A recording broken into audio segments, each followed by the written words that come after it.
রাত 11:30। আমি গভীর ঘুমে আচ্ছন্ন।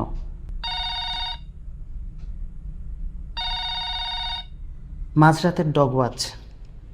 ঘুম থেকে উঠে ফ্রেশ হয়ে দ্রুত পোশাক বদলে নেই। এরপরেই শুরু হচ্ছে আমার সেই পরিচিত যাত্রা। কেবিন থেকে বেরিয়ে এগিয়ে যেতে হবে ইঞ্জিন রুমের দিকে। এখন আমি যেখানে অর্থাৎ যেই ডেকে অবস্থান করছি এটাকে বলে সি ডেক এবং এটার উপরে আছে ব্রিজ ডেক। ব্রিজ ডেক থেকে মূলত সকল নেভিগেশনাল কার্যক্রম পরিচালনা করা হয় এবং আমার মতন এই মুহূর্তে ব্রিজে ডিউটি করবে সেকেন্ড অফিসার। তো আমি এখন সি ডেক থেকে ধীরে ধীরে ইঞ্জিন রুমে চলে যাব। এখন আমি যেখানে অবস্থান করছি এটা হচ্ছে বি ডেক। এখানে শিপের যত ক্রুরা আছে তাদের অ্যাকোমোডেশন এই জায়গায়। এরপরে আপনারা যেটা দেখতে পাচ্ছেন, এখন আমি অতিক্রম করছি এ ডেক। এই ডেকে মূলত cargo control room, officers mess room, crew mess room এবং গ্যালি অবস্থিত। এখানে আমরা আমাদের খাওয়া দাওয়া এবং কিছু বেসিক বিনোদনের ব্যবস্থা রয়েছে, অর্থাৎ টেলিভিশন, PS5 এগুলো রয়েছে, এগুলো আমরা এখানে এনজয় করতে পারি। আর এখন আমি ক্রস করছি আপার ডেক। আপার ডেকে মূলত ইঞ্জিন রুমের ছোট স্টোর আছে, ফ্রিজ রুম আছে, এসি রুম আছে এবং এখানে ইমার্জেন্সি ফায়ার স্টেশন আছে। এখন আমি দাঁড়িয়ে আছি ঠিক ইঞ্জিন এন্ট্রান্সের সামনে এবং এখান থেকে আমি প্রবেশ করলাম চেঞ্জিং রুমে। তো আমরা যারা ইঞ্জিনিয়ার এবং ইঞ্জিন ক্রু আছি তারা সবাই আমরা এখানে ইঞ্জিন রুমে ঢোকার পূর্ববর্তী সর্বশেষ প্রস্তুতিটা এখান থেকে নিয়ে থাকি। তারপরে আমরা ইঞ্জিন রুমে প্রবেশ করি। এই হচ্ছে গিয়ে ইঞ্জিন রুম। আর সবার প্রথমে আমি বাম দিকে দরজাটা খোলা আছে কিনা এটা দেখে নিলাম।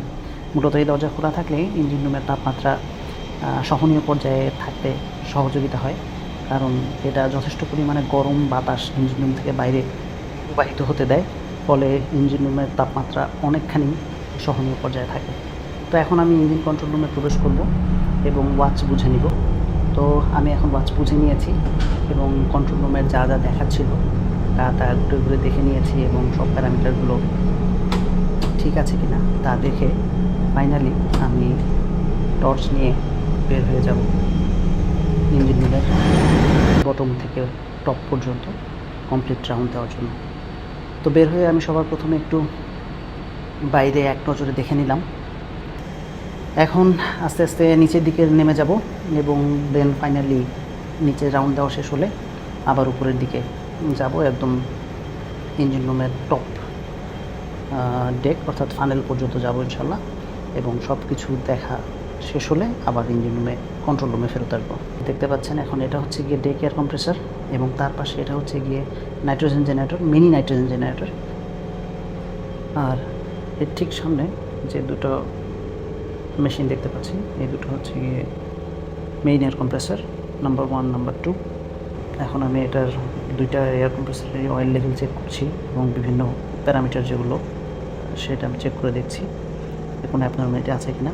যেটা ইমার্জেন্সি এয়ার কম্প্রেসার ওইটার দেখতে পাচ্ছেন যে ওটার সাথে লাল কালারের কালার কোডিং করা আছে, কারণ লাল কালারের কালার কোডিং থাকা মানে হচ্ছে গিয়ে এটা ইমার্জেন্সি সাপ্লাই এটাতে এই এয়ার কম্প্রেসারে দেওয়া আছে। এই দুইটা হচ্ছে গিয়ে বড় বড় দুইটা এয়ার বোতল, অর্থাৎ এই দুইটা এয়ার কম্প্রেসার চললে এই দুইটা এয়ার বোতল পুরোটুকু ভর্তি করে রাখা হয়, অলওয়েজ ভর্তি থাকে। তো এই এয়ার বোতলে বাতাস প্রায় 23 বার, মানে 23 কেজি প্রেসারে বাতাস থাকে এই দুইটা এয়ার বোতলের ভিতরে। এগুলোকে মেইন এয়ার বোতল বলা হয় না। আর এখন আমি হচ্ছে গিয়ে এয়ার বোতল ড্রেন করছি, কারণ এয়ারের সাথে প্রচুর পরিমাণে ময়েশ্চার থাকে। এখন সামনে যেটা দেখতে পাচ্ছেন এটাকে বলে হচ্ছে গিয়ে ক্যাসকেড ট্যাঙ্ক। ক্যাসকেড ট্যাঙ্কে মূলত বয়লারের পানি রাখা থাকে, অর্থাৎ এই দুইটা পাম্প দেখতে পাচ্ছেন, ফিড ওয়াটার পাম্প। এই ফিড ওয়াটার পাম্প দিয়ে ক্যাসকেড ট্যাঙ্ক থেকে পানি সাপ্লাই দেওয়া হয় বয়লারে এবং বয়লারে অলওয়েজ পানির লেভেল এই দুইটা পাম্প এর মাধ্যমেই মেনটেন করা হয়। এই দুইটা ছোট ছোট ট্যাঙ্ক দেখতে পাচ্ছেন, এগুলোকে হাইড্রোফোর ট্যাঙ্ক বলে। এর ভিতরে পানি রাখা থাকে এবং এর উপরে এয়ার প্রেশার দেওয়া থাকে, অর্থাৎ বাতাসের প্রেশারে এই ট্যাঙ্ক দুটার ভিতরে পানি থাকে। তাহলে এবং এর মাধ্যমে এটা পুরা শিপের বিভিন্ন জায়গায় পানির সাপ্লাই দেওয়া হয়। এটা হচ্ছে গিয়ে ইমার্জেন্সি এয়ার বোতল। যদি কোনো কারণে হচ্ছে গিয়ে আমাদের এয়ার সাপ্লাই শেষ হয়ে যায় বা ব্ল্যাক আউট হয়ে যায়, তখন আসলে আমরা ইমার্জেন্সি এয়ার বোতল দিয়ে জেনারেটর চালাতে পারি। এখন সামনে দেখতে পাচ্ছেন 3টা generator, number 1, number 2 and number 3। এই 3টা জেনারেটর আমার রেসপন্সিবিলিটির ভিতরে পড়ে। যেহেতু এই জেনারেটরটা রানিং আছে, এই জেনারেটরের সবগুলো ইউনিটের exhaust temperature, jacket cooling temperature, lube অয়েলের প্রেশার, টেম্পারেচার, এগুলো সব আমি চেক করে করে দেখছি যে সব নর্মাল রেঞ্জে আছে কিনা।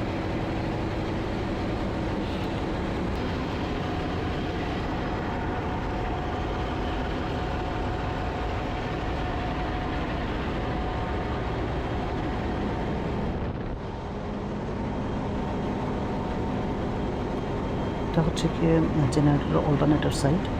তো অল্টারনেটর সাইডে যেটা দেখতে হয় যে অল্টারনেটরের লুব অয়েলের লেভেল ঠিক আছে কিনা, অল্টারনেটর সাইডের টেম্পারেচার, বিয়ারিং টেম্পারেচার অ্যালাউয়েবল রেঞ্জের ভিতরে আছে কিনা, সো এগুলো আমরা খেয়াল করি।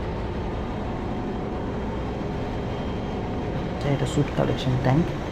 এটা মূলত ইকোনোমাইজারের জন্য ব্যবহার করা। ইকোনোমাইজার যখন ক্লিন করা হয়, ওইটার যে কার্বন ডিপোজিশন আছে বা ছাই যেগুলো থাকে, ওগুলো যখন আমরা পানি দিয়ে ওয়াশ করি, তখন এই সুট কালেকশন ট্যাঙ্কে সেই কার্বন ডিপোজিশনগুলো আমরা কালেক্ট করি।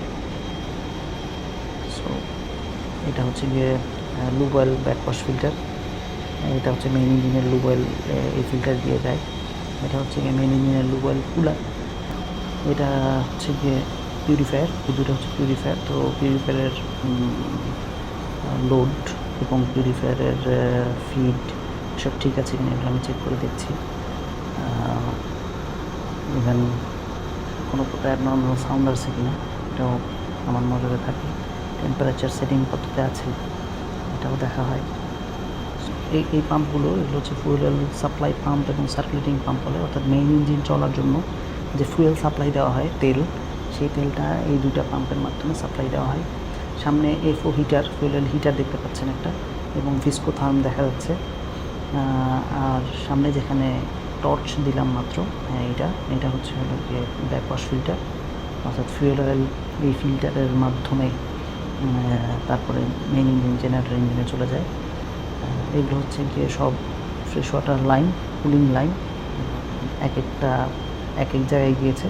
মূলত যেখানেই গিয়েছে সেই সব জায়গায় হচ্ছে গিয়ে কুলিংয়ের জন্য, এবং সবশেষে আবার কুলিং করে আবার রিটার্ন করে এই কুলার দুইটা দেখতে পাচ্ছেন যে নাম্বার 1 এলটি কুলার আর নাম্বার 2 এলটি কুলার, এই দুইটা কুলারের ভিতরে আবার গরম পানিটা ফেরত আসে।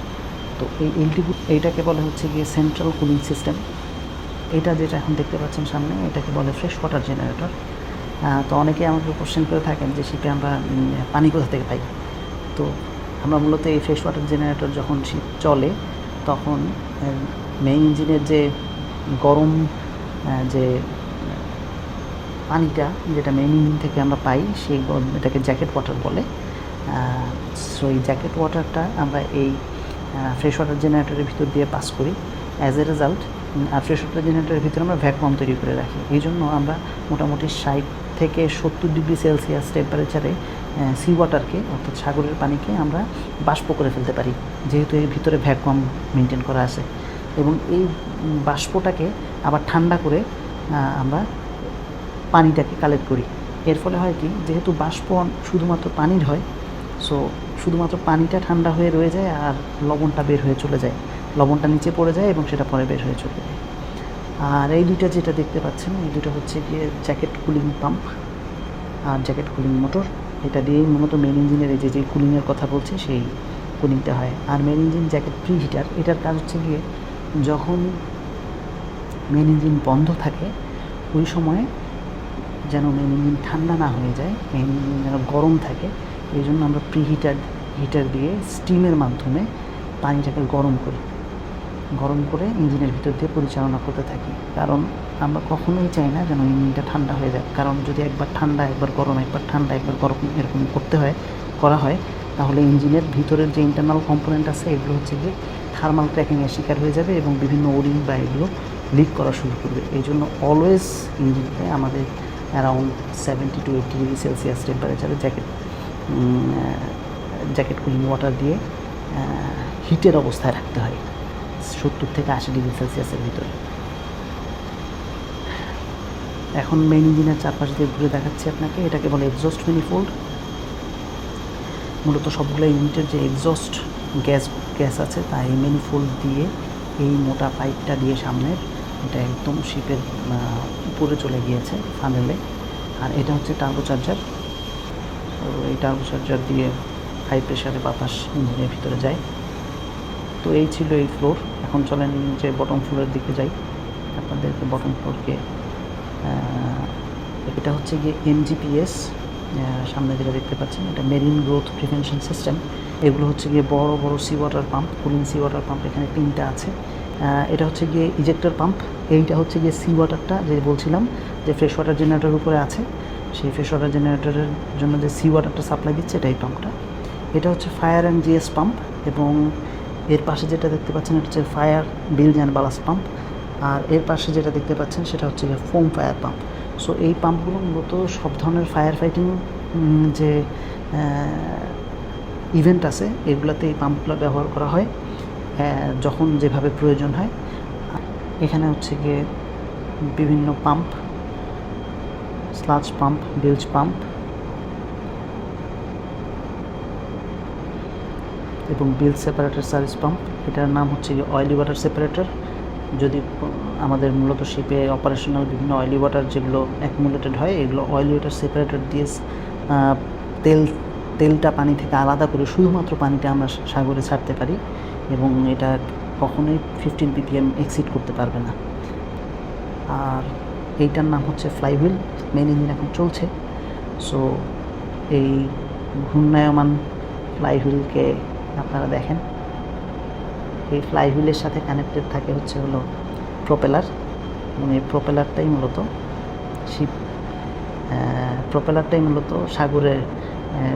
সাগরের পানিতে যে থ্রাস্ট তৈরি করে এর মাধ্যমে শিপটা মূলত সামনের দিকে এগিয়ে যায়।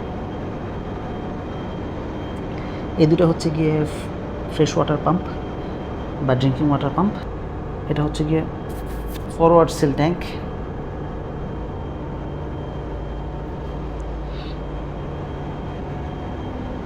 এটা হচ্ছে গিয়ে আর্থিং ডিভাইস।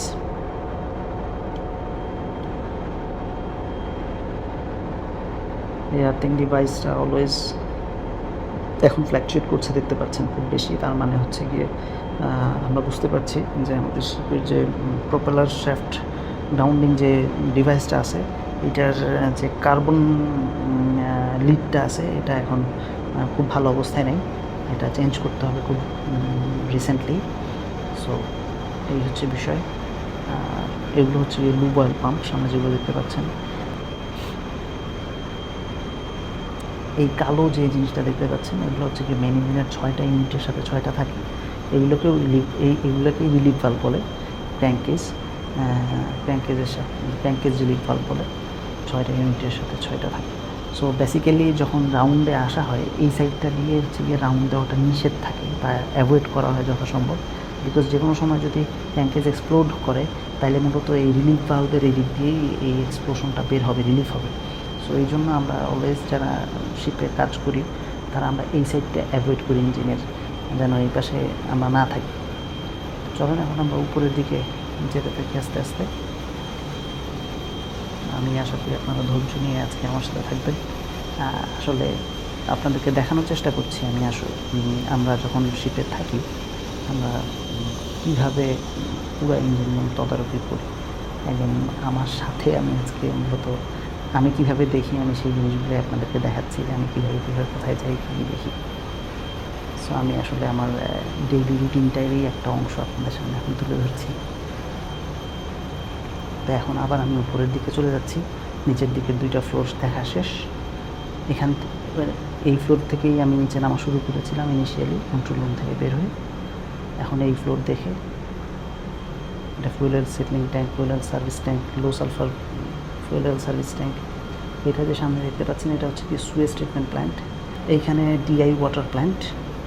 এই ডিআই ওয়াটার প্ল্যান্টের কাজ হচ্ছে হলো কি এখানে ডিআয়োনাইজড ওয়াটার তৈরি করা হয়, এবং এটা দিয়ে মূলত ট্যাঙ্ক ক্লিনিংয়ে ব্যবহার করা হয়। ক্লোরিনকে মিটিগেট করার জন্য। এগুলো সামনে দেখতে পাচ্ছেন বিভিন্ন এগুলো হচ্ছে গিয়ে সব গ্রে ওয়াটারের লাইন। গ্রে ওয়াটার বলতে হচ্ছে গিয়ে শিপে আমরা যে গ্যালিতে, তারপর হচ্ছে গিয়ে আমরা যে কাপড় কাচি বা গোসল করি, এই যে পানিগুলো, এই পানিগুলো হচ্ছে গিয়ে পানিগুলোকে বলা হয় গ্রে ওয়াটার। সো আমরা এটা চাইলে যদি কোথাও অ্যালাউ না করে, তাহলে আমরা এগুলোকে ট্যাঙ্কে ট্রান্সফার করতে হয়। তখন আমরা এই ভাল্বগুলো দিয়ে আমাদের যত গ্রে ওয়াটার আছে এগুলোকে আমরা আমাদের ট্যাঙ্কে নিয়ে নিই। পরে যখন আমরা আবার সিতে চলে আসি বা সাগরের মাঝামাঝি চলে আসি, তখন আমরা এই ট্যাঙ্কগুলোকে আবার খালি করে ফেলি। আর এটা হচ্ছে ক্রেন, ইঞ্জিন রুম ক্রেন বলে এটাকে। আর পিছনের এগুলো হচ্ছে গিয়ে লুব অয়েল ট্যাঙ্ক, আর সামনের দিকের এগুলো হচ্ছে গিয়ে ফুয়েলের ট্যাঙ্ক। এখন আমি আস্তে আস্তে এখন আমি চলে যাচ্ছি স্টিয়ারিং গিয়ার রুমে। এখন যেদিকে টর্চ দিলাম একটা বয়লার, এটাতে আসবো একটু পরে। এখন স্টিয়ারিং গিয়ার রুমে চলেন ঢুকি।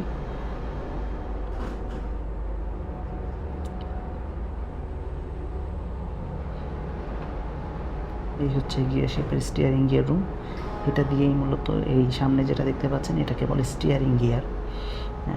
এই স্টিয়ারিং গিয়ার মূলত শিপকে স্টিয়ার করে, অর্থাৎ শিপকে যদি আপনি ডানে বামে যে কোনো দিকে নিতে চান, তাহলে এই স্টিয়ারিং গিয়ারটা দিয়েই শিপের রাডার যেটা আছে, রাডারকে আমরা মুভ করাই। মুভ করালে ওই অনুযায়ী শিপ বামে অথবা ডানে ঘুরে যায়। সো এই স্টিয়ারিং এর কাজ খুবই সফিস্টিকেটেড, এবং এটা ইঞ্জিন রুমের বাহিরে অবস্থান করে। দেখতেই পাচ্ছেন দুইটা আলাদা আলাদা দরজা খুলে আমি তারপরে ঢুকেছি স্টিয়ারিং গিয়ার রুমে। অর্থাৎ স্টিয়ারিং গিয়ার রুমটা ডিরেক্টলি ইঞ্জিন রুমের সাথে কানেক্টেড না, এটা আলাদা একটা রুম। আর এখানে দেখতে পাচ্ছেন এগুলো হচ্ছে গিয়ে বিভিন্ন ধরনের কেমিক্যাল রাখা আছে। এই পাশটাতে অ্যালকালি আর ওই পাশে সব অ্যাসিডিক। তো এই কেমিক্যালগুলো আমি নিয়ন্ত্রণ করি, এগুলো সবগুলো মূলত আমার দায়িত্বের ভিতরে পড়ে কেমিক্যালগুলোকে হ্যান্ডেল করা।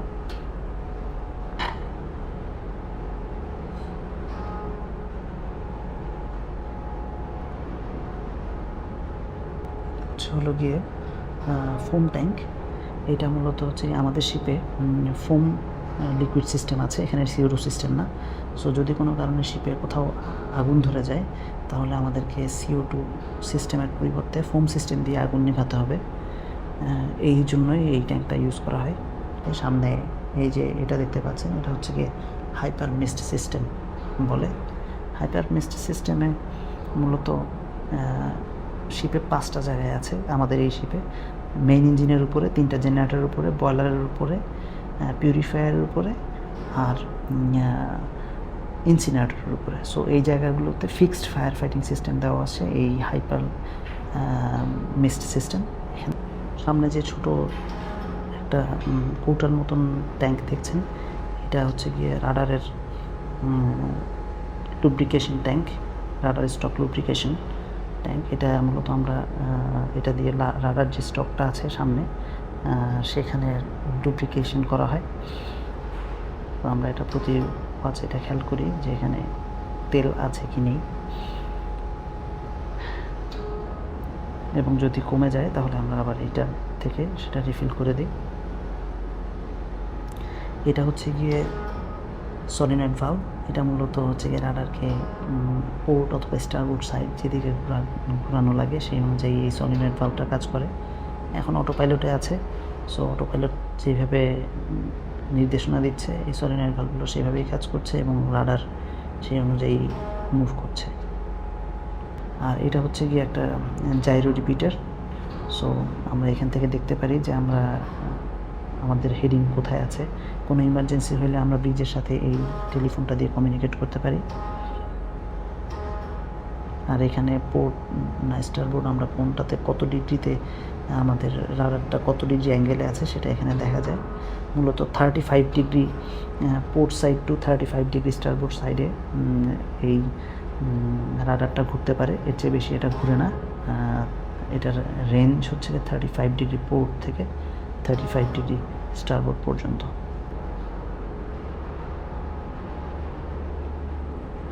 এটা হচ্ছে কি emergency fire pump. Emergency fire pump শুধুমাত্র ইমার্জেন্সি পারপাসে ব্যবহার করা হয়। যদি কোনো কারণে ইঞ্জিন রুমে ফায়ার ধরে যায়, যদি কোনো কারণে ইঞ্জিন রুমে ফায়ার হয়, তখন এই ইমার্জেন্সি ফায়ার পাম্প চালিয়ে আমরা ইঞ্জিন রুমের ফায়ারকে মিটিগেট করতে পারি। কারণ ইঞ্জিন রুমে ফায়ার হয়ে গেলে তখন আমরা ফায়ার অ্যান্ড জিএস পাম্প বা ওই পাম্প যেটা আপনাদেরকে দেখিয়েছি একটু আগে, ওগুলো চালাতে পারি না। তো তখন এইটা হয়ে যায় আমাদের একমাত্র ভরসা। এছাড়াও এটা যে কোনো সময়েও চালানো যাইতে পারে। এটা হচ্ছে গিয়ে ইমার্জেন্সি স্কেপ। এটা ইঞ্জিন রুমের বটম ফ্লোর থেকে এদিক দিয়ে বের হয়ে আসা যায়। তো আবার চলেন ইঞ্জিন রুমে আমরা প্রবেশ করি। এখন আবার ইঞ্জিন রুমে আসলাম। এটা হচ্ছে বয়লারের বার্নার কন্ট্রোল প্যানেল। সো এইখান থেকে মূলত হচ্ছে গিয়ে বয়লারের ফায়ারিং কন্ট্রোল করা হয়। এটা হচ্ছে গিয়ে বয়লার সামনে যেটা এখন দেখতে পাচ্ছেন। সো এইখানে এই বয়লারটার ক্যাপাসিটি হচ্ছে গিয়ে 18,000 meter cube per hour steam production করতে পারে এটা। এই বয়লারটাও আমার রেসপন্সিবিলিটির ভিতরে পড়ে। সো এই বয়লারের যত ধরনের মেনটেন্যান্স আছে, রেগুলার মেনটেন্যান্স বা প্ল্যান মেনটেন্যান্স, এগুলো সব আমি করি। আর পাশে এটা দেখতে পাচ্ছেন, এগুলো হচ্ছে গিয়ে ফোম ফায়ার এক্সটিংগুইশার, এগুলো লো ডাউন ভালভ। এইটা যেটা দেখতে পাচ্ছেন এখন সামনে, এটা হচ্ছে পোর্টেবল ফোম অ্যাপ্লিকেটেড ইউনিট। এইটা অ্যাজ পার রেগুলেশন বয়লারের সাথে থাকতে হবে। এটা হচ্ছে কি ইনসিনারেটর মূলত শিপে যত স্লাজ ফর্মেশন করে, ফিউয়েল থেকে যত স্লাজ হয়, সেটা ইনসিনারেটর দিয়ে বার্ন করে পুড়িয়ে ফেলা হয়।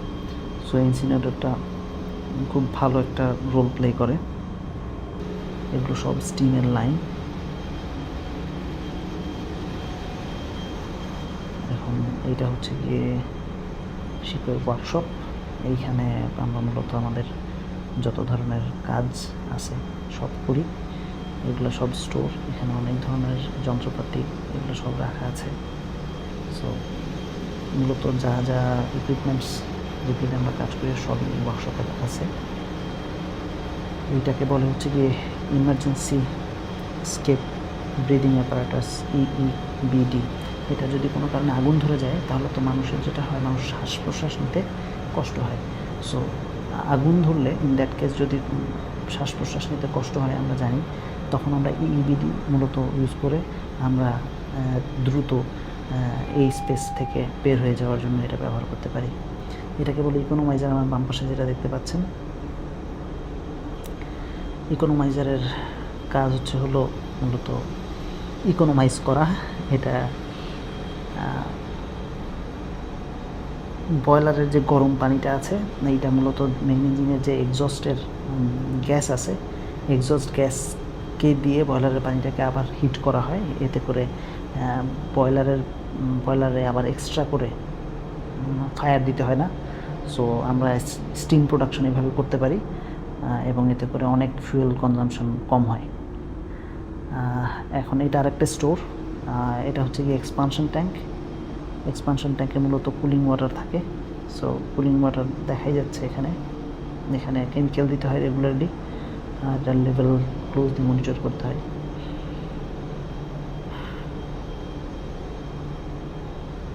চলেন এখন উপরের ফ্লোরে যাই। এই তিনটা হচ্ছে গিয়ে নাইট্রোজেন জেনারেটরের কম্প্রেসর। তিনটা কম্প্রেসর, বড় বড় কম্প্রেসর, এগুলো রোটারি কম্প্রেসর। যদিও এগুলো রোটারি কম্প্রেসর, এগুলোর মোটর বা অন্যান্য যন্ত্রাংশ এই বক্সগুলোর ভিতরে, এগুলো এক্সপোজড না আর কি। তো আমরা যখন নাইট্রোজেন জেনারেটর চালাতে হয় তখন আমরা অ্যাজ পার রিকোয়ারমেন্ট যে কয়টা কম্প্রেসর চালানো লাগে অনুযায়ী আমরা চালাই। তো এখন এটার কোনো অপারেশন নাই। সো এগুলো এখন চলছে না, বন্ধ অবস্থায় আছে।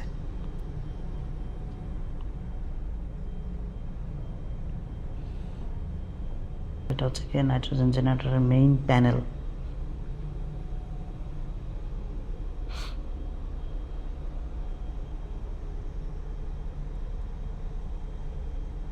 এর ভিতরে অ্যাসবেস্টর ইউনিট আছে।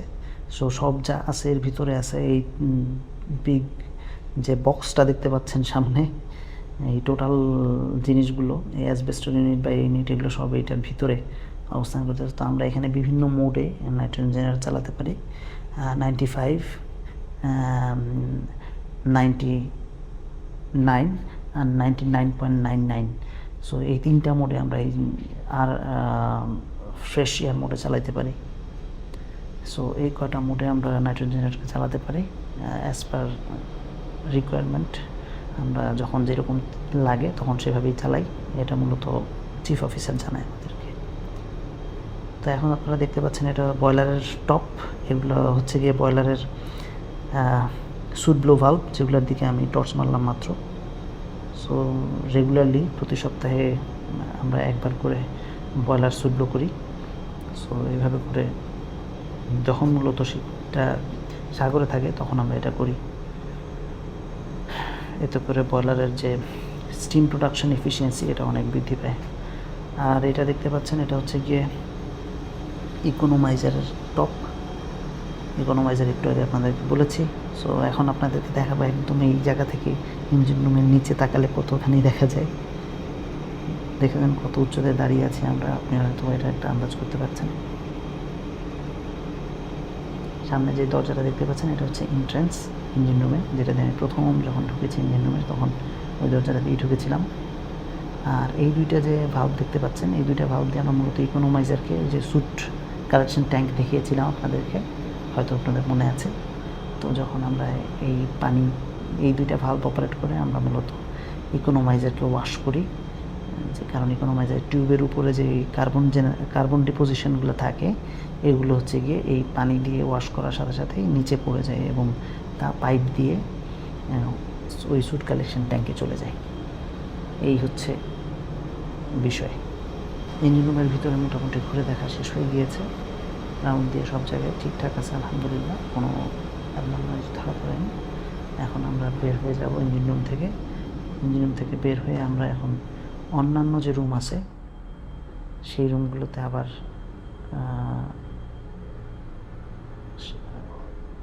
ইঞ্জিন রুম থেকে বের হয়ে এটা হচ্ছে গিয়ে অ্যাকোমোডেশন এসি রুম। সো এখান থেকে মূলত পুরো অ্যাকোমোডেশনে বাতাস সরবরাহ করা হয়, ঠান্ডা বাতাস। এটা হচ্ছে এসি, সেন্ট্রাল কুলিং এসি। এটা এই একটা এসি দিয়েই পুরা শিপের যত অ্যাকোমোডেশন বা সব জায়গায় নিয়ন্ত্রণ করা হয় টেম্পারেচার। সো এইটার রিকভারি কিট দেখতে পাচ্ছেন, এখানকার টেম্পারেচার, কুলিং টেম্পারেচার এগুলো সব আমরা তদারকি করি। সামনে যেটা দেখতে পাচ্ছেন এটা হচ্ছে গিয়ে গরম পানির ব্যবস্থা করা। শিপে আমরা যে গরম পানি ব্যবহার করি সেটা মূলত এইখান থেকেই স্টিমের মাধ্যমে গরম পানিটা প্রডিউস করা হয়।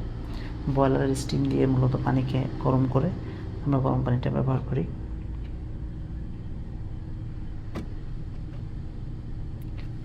এবং এখানে শুধু বয়লারের পানি দিয়েই না, আবার ইলেকট্রিক্যাল হিটার দিয়েও আমরা পানিকে গরম করতে পারি চাইলে। সো এখানে দুইটা অপশনই আছে, এই শিপে মূলত এই দুইটা অপশনই আছে।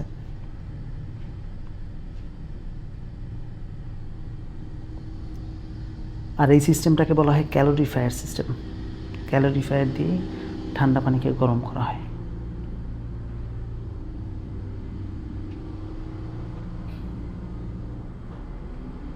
চলেন আমরা এখন এখান থেকে বের হয়ে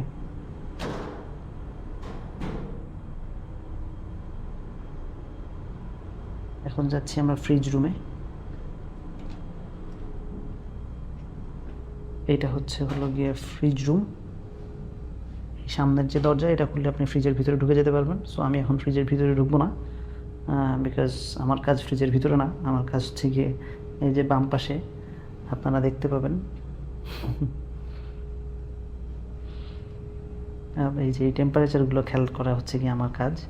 সো এখানে নর্মালি -18, -18 আর -7 এই রেঞ্জে আমরা রাখার চেষ্টা করি, অ্যাডজাস্ট করা থাকে এটার কাছাকাছি। এখন আমরা ফায়ার স্টেশনের ভিতরে ঢুকবো। ফায়ার স্টেশনে দেখবো যে সব কিছু ঠিকঠাক আছে কিনা। এই ফায়ার স্টেশনে এখানে মূলত হচ্ছে ফায়ার ফাইটিংয়ের ইকুইপমেন্ট রাখা আছে, প্লাস হচ্ছে গিয়ে এগুলো হলো গিয়ে ডেকের যত ভাল্ব আছে, নিউমেটিক ভাল্ব, এটা অপারেশন করতে হয় এখান থেকে। এটা হচ্ছে গিয়ে ফায়ার স্টেশন। এখান থেকে হচ্ছে গিয়ে শিপের মূলত যত ফায়ার রিলেটেড জিনিসপত্র আছে সব এইখান থেকেই অপারেট করা সম্ভব, এবং এটা ইঞ্জিন রুমের বাইরে অবস্থিত। আমরা যত ধরনের ফায়ার ফাইটিং ইকুইপমেন্ট আছে শিপে সবগুলাই এখান থেকে অপারেট করতে পারি। এই জায়গাটা দেওয়ার পিছনে মেইন রিজন হচ্ছে যদি কোনো কারণে আমরা লোকালি কোনো জায়গায় যদি ফায়ার হয়ে যাওয়ার কারণে আমরা রিচ করতে না পারি, তখন আমরা এই ফায়ার স্টেশন থেকে যে কোনো অ্যাকশান নিতে সক্ষম। এটা হচ্ছে কুইক ক্লোজিং ভালভের storage tank, air pneumatic tank এটা আর কি। কুইক ক্লোজিং ভালভের অপারেশন টেস্ট কবে করা হয়েছে এটা এখানে লেখা থাকতে হয়, এটা রেগুলারলি টেস্ট করতে হয়। এই হচ্ছে গিয়ে আরেকটি ফোম ট্যাঙ্ক যেটা আপনার সামনে দেখতে পাচ্ছেন, এইটার ক্যাপাসিটি অনেক বেশি। এইটাই মূলত ব্যবহার করা হয় হচ্ছে হলো ডেকে ফায়ার ফাইট করার জন্য, অর্থাৎ ডেকে কার্গো ট্যাঙ্কে যদি কোনো কারণে আগুন ধরে যায় তখন এই ফোম ট্যাঙ্কের ফোমটা ব্যবহার করা হয়। তো এই ছিল ওভারঅল রাউন্ড আজকে। এখন আবার আমি ইঞ্জিন রুমের দিকে চলে যাচ্ছি, এখান থেকে এখন আবার কন্ট্রোল রুমে ঢুকে যাব।